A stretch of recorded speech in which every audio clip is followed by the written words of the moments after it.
So it started in my room. I was sitting down by my bed and I was holding two funeral programs.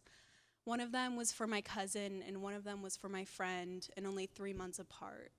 I grabbed my knees closer to my chest and just looked down at the funeral programs, kind of just wondering, how am I going to be able to deal with this grief at only 15 years old? Well, hi guys. My name's Britteny Dunn, and I'm a junior here at Jessup. And this year, you might know me, I'm an RA over in the block. Awesome, shout out the block. And last year I was in the village, yeah. And the year before that I commuted, yeah. So you probably never saw me my freshman year. But I'm really excited to be here tonight and just to have this conversation with you guys. It's just about my life and about my heart. And what we're going to be kind of talking about is how to have victory. And as I was preparing this kind of talk and looking into the Bible about who in the Bible had victory, I mean, really, there was a lot of people. There's a lot of people to choose from.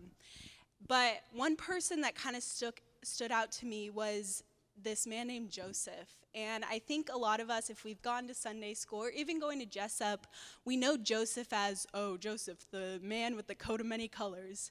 But I think there's so much more to his story. So we're going to dive into that. Joseph was one of 13 brothers, which is insane to think about. I mean, I have one little sister, and I can't even imagine having her times 12. That would be too much. Love you, Tay, but So Joseph was not only one of 13 brothers, but he was also one of the favorite sons of his father. So now think about having 12 other brothers and being the favorite. I mean, there's going to be some jealousy there. And naturally there was a lot of jealousy, to the point where Joseph was asked to go visit some of his brothers in a neighboring land, and they stole him, put him in a pit, and sold him into slavery. All right, now I know some jealousy happens between siblings, but never have I ever experienced being taken, put in a pit, and then sold into slavery. I mean, it gets bad in my household when clothes are borrowed and stuff, but never to that point, all right? And so Joseph is now in slavery. He's in Egypt, and he is working for this man named Potiphar. And Potiphar is kind of this minister to the king. He's kind of high up there. And Joseph, just having great character, he actually befriends Potiphar. And he becomes one of his most trusted servants, which is so cool. And he actually gets the honor to be the head of his household, which is an amazing honor to have, especially in that time that he was living in and coming from being a slave. And so he's working in his house, and Potiphar's wife decides that she thinks Joseph is a tasty treat, as Cassie says. And so she actually tries to make advances on Joseph, and Joseph is not having it. He understands his place and that he has trust from Potiphar and wants nothing to do with this. Well, one day, Potiphar's wife actually comes to him and grabs a hold of him and says, "You need to consent to me." And he looks at her and he wants nothing to do with it, to the point where she ripped his clothes off and he runs out of the room and he's done. Well, Potiphar's wife was so overcome with shame and guilt from being denied that she actually creates a false narrative. She actually says that, "Oh no, Joseph came on to me." And now imagine you're Potiphar. Your wife came to you and was telling you that your slave and your most trusted servant tried to come on to your wife. You'd be a little bit upset. I know I would. And so Potiphar ends up throwing Joseph into prison.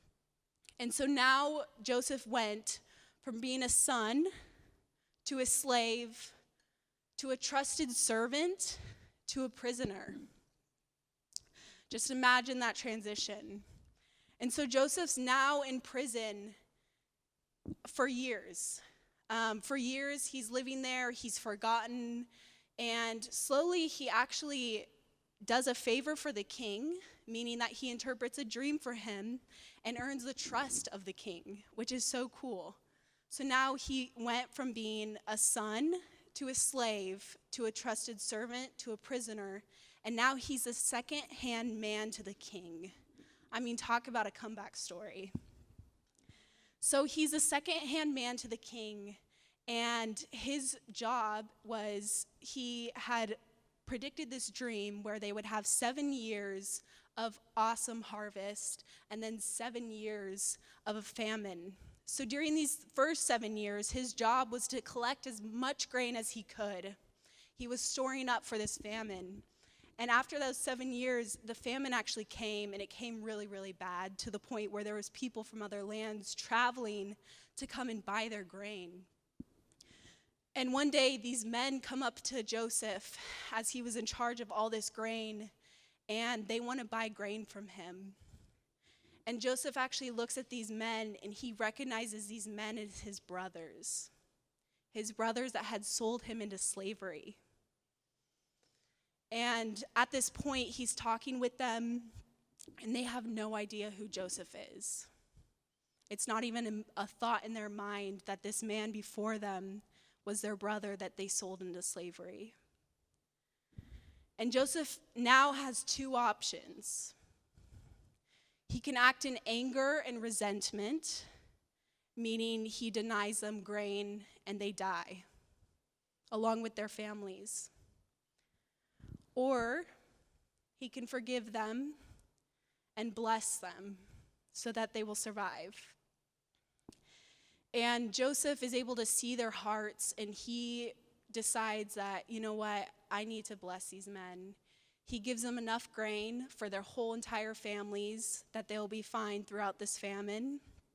And he even invites them to come live in the land with him. And when I look at this story, I think about how are we to react when all we know in life is suffering? I mean, like, we don't know suffering to the point of Joseph. But I mean, he was separated from his family for around 22 years. And after all that time, he doesn't act out of anger or resentment, but he acts out of grace and love.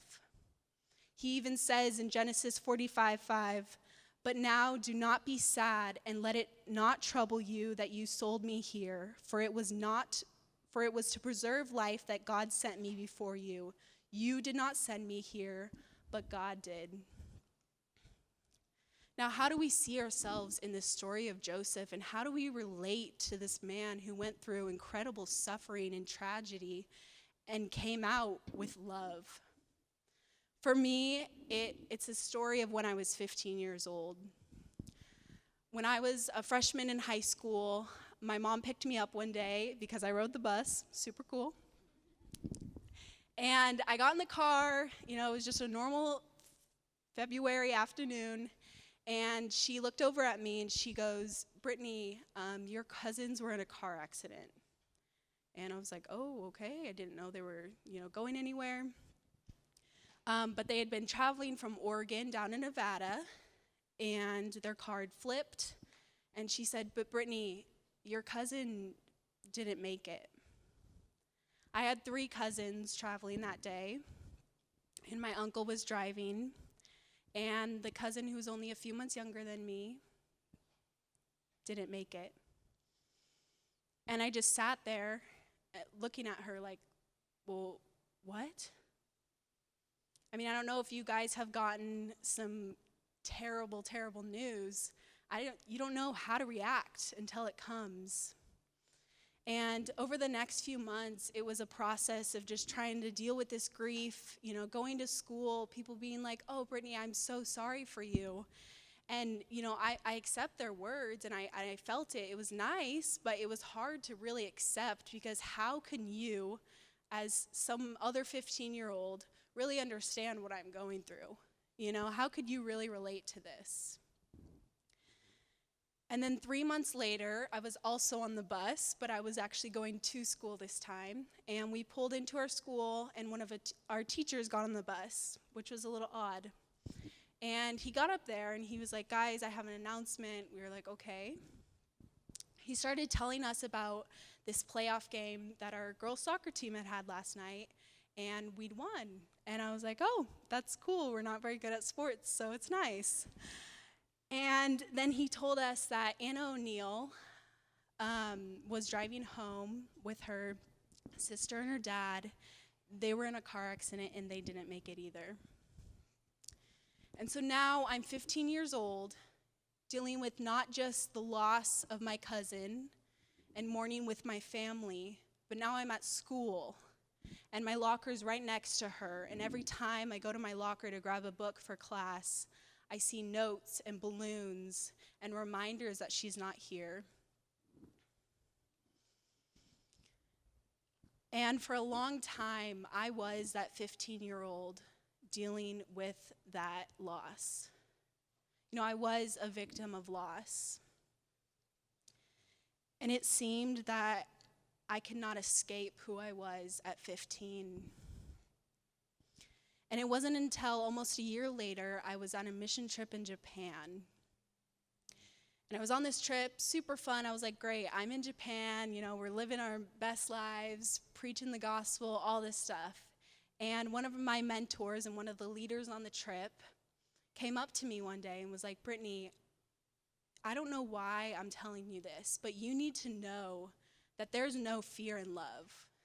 And I just looked at him and I just started crying. I was like, what is going on? I'm not that much of a crier. But what had happened is he'd spoken words that I really needed in order to allow me to move on from this grief that I'd been dealing with. Because not only had I been dealing with grief, but I'd been dealing with severe panic attacks from it. I'd be in my room, sitting in my bed, curled up, just wondering, who was the next person I loved that was going to pass away. And I just remember breaking down in Japan, in this island where I couldn't point out on a map. And I just knew that these were the words I'd been looking for almost a year. And I also knew that I needed to make a change. And that I needed to start with my mindset and kind of how I thought.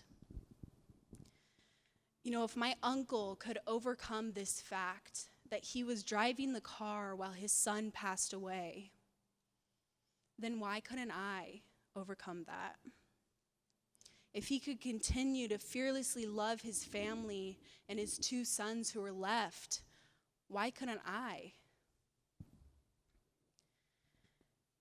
And why was I unable to escape who I'd been at 15, grieving and hurting? And it's a process to have this mindset change. It really is. It's not this overnight instant oats kind of thing. But it's really this choice that you have to make every day when you wake up. To say that I'm not what has happened to me. I am not the circumstances that I've been a part of. Those are a part of my story, and those are a part of my life, but that's not who I am. And what happens to you does not get to define who you become or who you are. I think about Joseph and how he had every opportunity to be this victim. He was a slave and then a prisoner. He was abandoned by his family, by his brothers, the people who should love him the most. And yet, he had every excuse to not forgive his brothers, and yet he still chose love. So how is it that Joseph can choose to understand that victory does not come when you sit in your circumstances and what has happened to you? I think Joseph understood very clearly that victory comes when you allow Jesus to transform your mindset and therefore transform who you are. Because we are called to so much more. I knew that I needed something greater in my life to transform me, to be able to get past that grief and to be able to move on from who I was at 15.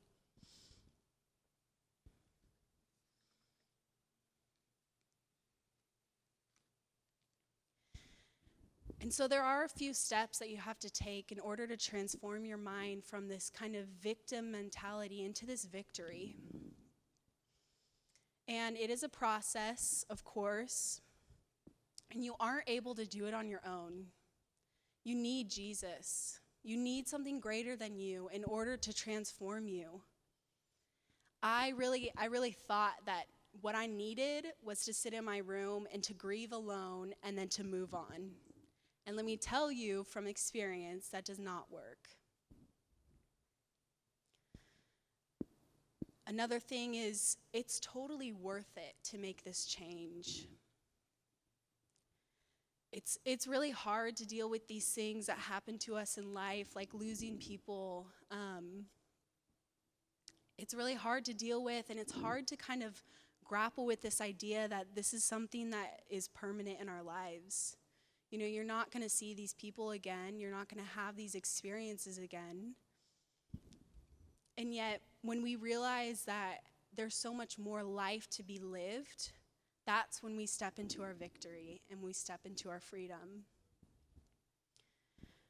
In Luke 5:23, Jesus is addressing these teachers of the law who actually don't believe that this paralytic man could actually walk. And what he says to them is, which is easier to say, your sins have been forgiven, or to say, get up and walk? And the other part of this is that stepping into that victory requires action. You can't just sit around and expect your mind to be transformed. You can't sit around and expect your whole identity to be transformed. For Joseph, it required that action of him to forgive his brothers and to give him that grain, which is a huge step and a huge action to take. For us, it might not look like that. It might not look like standing in front of your brothers who sold you into slavery. But what it's going to look like is choosing to love people, choosing to allow yourself to get into situations where, you know what, for me, it was loving my family relentlessly, and fearlessly, because I couldn't hide in this fear that, I might lose someone else again. I might. But it's so worth it to step into this victory and to say, I might lose them, but with the time that I have with them here is what I'm going to make count.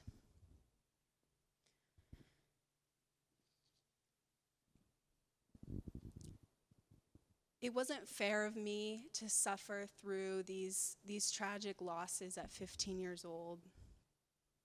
It wasn't fair of Joseph to be sold into slavery and then to be a trusted servant and right back into prison.